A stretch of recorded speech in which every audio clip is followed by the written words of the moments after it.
Far north, the world is nothing but snow, wind, and endless trees. At the edge of that white silence, a lone cabin keeps a small flame alive. Inside, Anya ties her boots like she's done 1,000 winters, slow, steady, alone. She takes her old axe and rope, tools that mean warmth, food, and one more day. The door opens and winter rushes in like it's trying to erase her footsteps. She walks into the taiga, the crunch of snow the only sound that answers back. Her eyes scan the trees. She knows this forest, but it never truly belongs to anyone. A frozen stream, a fallen log, every step is a decision that matters. Then she sees them, big paw prints near her own, fresh enough to feel close. The forest goes quiet in a way that makes your heartbeat feel too loud. Anya gathers fallen branches, tying them tight as the cold bites harder. One clean chop, just enough wood to keep the stove fed. Wind sweeps through the pines, and she turns back before the storm thickens. Her mitten slips, she regrips the rope. Small mistakes become big out here. The path climbs into rocks and ice where the ground is always one step ahead. From her view, the ledge narrows, white snow hiding slick glass beneath. She slips, catches herself, breath sharp, hands shaking, heart racing. Ice shines across the stone, and beyond it, nothing but a steep drop. The bundle shifts, pulls her, balance breaks for half a second too long. She falls hard onto a lower shelf, snow exploding around her like smoke. Pain steals the air from her lungs. She tries to move, but her leg won't listen. Her boot is trapped, her ankle twisted. Winter has pinned her in place. In the wide, empty forest, she looks smaller than she's ever felt. The axe is just out of reach, close enough to see, too far to save her.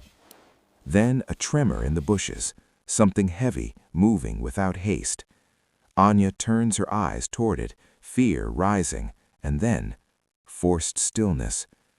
Between the trees, a shadow takes shape, striped, powerful, unmistakable.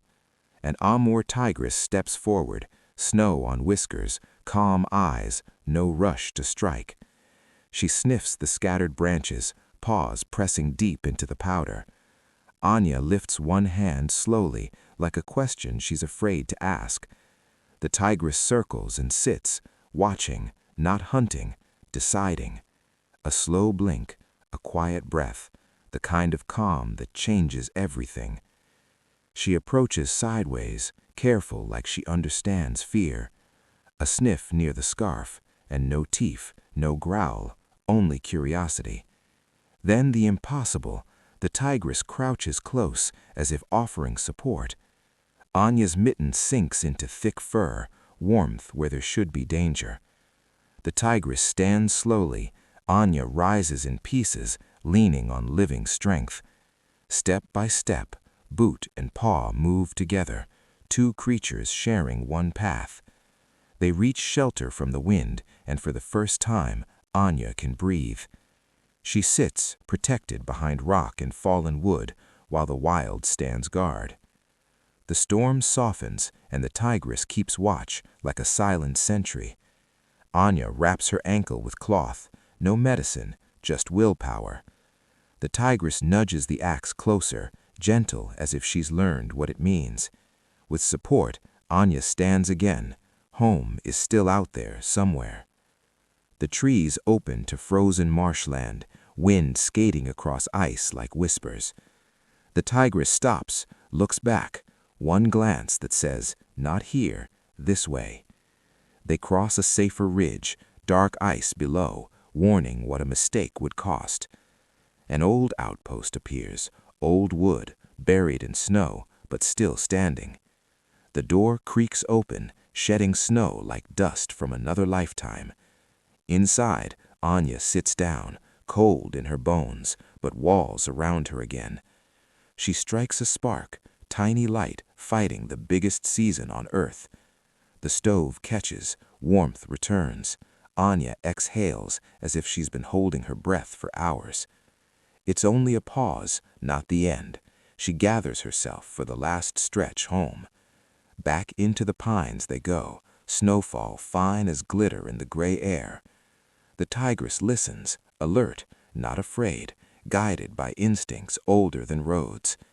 A familiar stream, older footprints, the route back begins to make sense.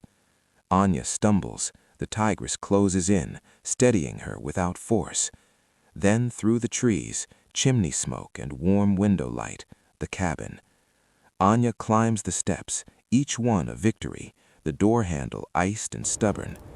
She steps inside, warmth flooding her face, while the tigress remains outside, wild and free. By the stove, Anya tends her ankle and starts the slow work of healing. Through frosted glass, she watches the tigress turn away into snowfall. Night falls, the cabin glows like a lantern in an ocean of white. Morning arrives, Anya limps to the window, searching the tree line. She steps onto the porch and leaves a simple bowl, an offering, not a trap. Far off, the tigress watches from the trees, close enough to know, distant enough to stay wild. Then she turns toward the river, silent as a thought. At open water she waits, patient, focused, a hunter in a frozen world. A sudden strike, splash in motion, she lifts a fish, without cruelty on display. Fish in her jaws, she moves back through the pines, purposeful and calm. At the cabin doorstep, she leaves the fish, gently, and steps away. Inside, Anya hears it, soft sound on snow, and feels her chest tighten with disbelief. She opens the door and finds the gift, warm breath meeting cold air like smoke. The pan warms, steam rises, and the cabin smells like life returning. That night, the tigress sits far out at the forest edge, watching, then vanishing. Days pass, Anya practices walking, pain fading, strength coming back. She leaves dried fish by a stump, keeping distance, respecting the line between worlds. Later, paw prints appear, the offering is gone, and the forest stays quiet. At sunrise, Anya stands on the porch, alive, looking out at the endless taiga with gratitude. 2 prints, boot and paw, fill with new snow.